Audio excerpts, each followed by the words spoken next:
A year ago, the United States was about to go to war in Kosovo, a war designed by politicians. We all would have liked to have solved this diplomatically. Serbian leader Milosevic was supposed to bend under the threat of NATO bombs, and the Allied forces would never really go to war. It was very clear this wasn't going to be a three-night war, that Milosevic was digging in. A year later, Milosevic is still in power, Kosovo in ruins, and the U.S. military will remain for a very long time. I mean, do you think that if we left tomorrow, it's all okay? What did the largest military offensive since the Gulf War really accomplish? Tonight, Frontline reveals the inside story behind the war in Europe.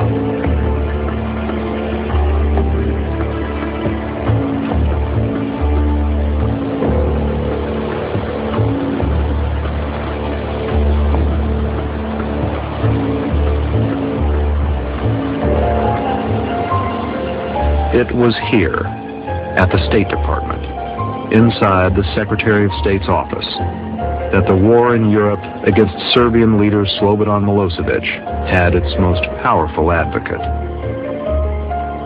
In inscribing this photograph, President Bill Clinton joked that being blind to evil was not Madeleine Albright's problem.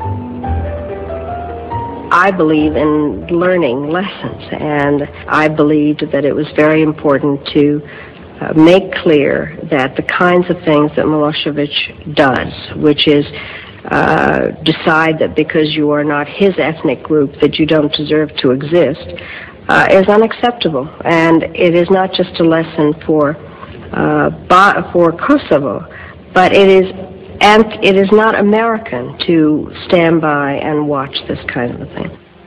In fact, more than any other leader in Washington, Madeleine Albright was driven by a sense of America's role in the world and the chance to use power to rectify the most distant outrage.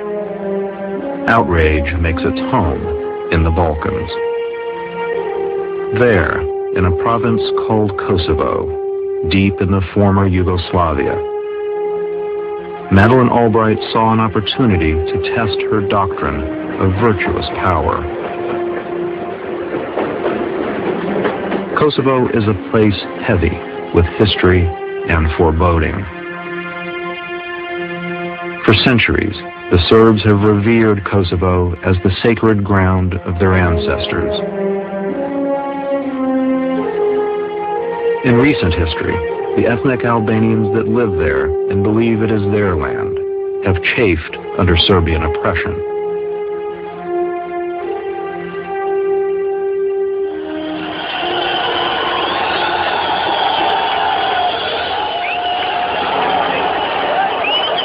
At the end of the Cold War, when Yugoslavia fell apart and nationalism ignited the Balkans, Kosovo seemed a calamity waiting to happen.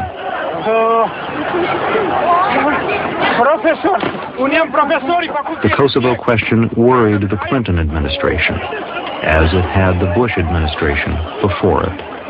A number of powers had very strong interests in Kosovo and in that general region.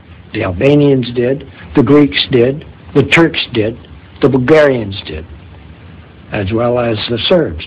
And therefore, something happening there could have brought about a wider war, even with the possibility of some of our NATO allies on opposite sides. What worried both administrations was the prospect of civil war in Kosovo and the likely response from Europe's most ruthless man, the Serbian leader, Slobodan Milosevic. For Milosevic, Kosovo was his people's holy land. He could not give it up, and stay in power. But there were stirrings of rebellion in Kosovo. Talk of independence was in the air.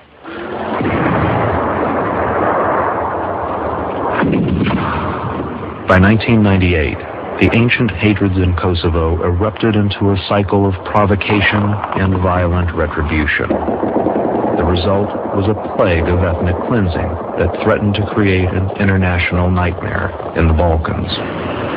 Slobodan Milosevic's Serbian police had begun a campaign to root out and brutally eliminate a rebel band called the Kosovo Liberation Army. They struck a village called Pjesa, determined to eliminate the family of a local rebel leader. We could hear the sound of gunshots and tanks. Uncle Adem told us not to be afraid, and we went into the basement. We lay on the floor and covered ourselves with blankets. They threw in a grenade. Grandma was blown into the next room. Almost everyone was killed. My sister started begging for water and calling out, "Mother, Mother." But her mother was already dead. And so were more than 50 others. Nearly the entire family. The Kosovar rebels were badly outgunned, but now they had the most potent weapon in this kind of struggle: the television images that might engage America and her allies. But Kosovo invites only the most reluctant intervention. In Washington, Secretary of State Albright believed that American reluctance was part of the problem in the Balkans. The massacre at Pjesa would help her to make her case. When that massacre happened, we were very concerned about it, and I came down pretty hard in terms of saying that we had learned a lot of lessons out of Bosnia, where we had waited too long to do something, and that we would be judged very harshly if we allowed something like this to happen again. A refugee from the Nazis, Albright believed that the West had for too long appeased Serbian leader Slobodan Milosevic, who she saw as a brutal dictator who needed to be dealt with forcefully.